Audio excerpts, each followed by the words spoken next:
অবস্থান করছি যমুনা সেতুর পশ্চিম পার মহাসড়কে। ঘরমুখী মানুষ নারীর টানে বাড়ি ফিরছে পবিত্র ঈদুল আজহা উপলক্ষে।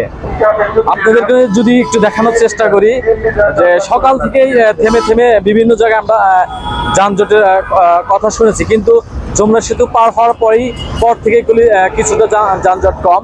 আপনাদেরকে দেখানোর চেষ্টা করছি যে এখানে ঘরমুখী মানুষ বিভিন্ন যানে পারাপার হচ্ছে, যেমন বাসে পারাপার হচ্ছে, অনেকে আবার পিক আপ ভ্যানগুলোতেও পারাপার হচ্ছে, অনেকে আবার মোটর সাইকেল নিয়েও পারাপার হচ্ছে।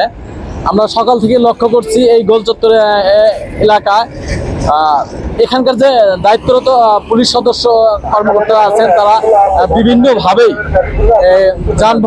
যানবাহনের যে চালকরা আছে তাদেরকে সতর্ক করছে কিভাবে গাড়ি মানে ওভাররাইড করতে হবে। এই বিষয়গুলি তাদের মাইকের মাধ্যমে জানানো হচ্ছে। আমাদের যমুনা ব্রিজ থেকে যানবাহনগুলো যাতায়াত করে তার সংখ্যা প্রায় ৬,০০০-এর কাছাকাছি এখন।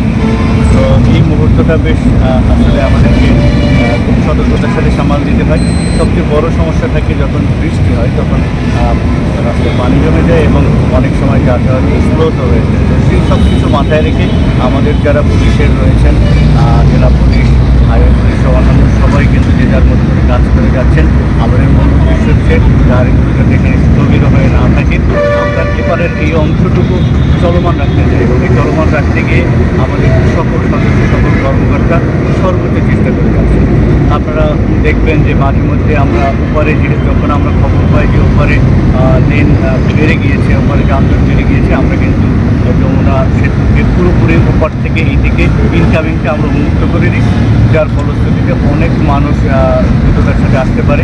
আবার এই দিক থেকেও ৩-৪ কিলোমিটার বা ৫-৬ কিলোমিটার জ্যাম হয়ে যায় যখন আমরা ছাড়ি। তো আমরা গুরুত্ব বুঝে আমরা আপ্রাণ চেষ্টা করি মানুষজন যাতে নির্বিঘ্নে এবং যত দ্রুততার সাথে তাদের গন্তব্যস্থলে যেতে পারে এই বিষয়টুকু নিশ্চিত করা।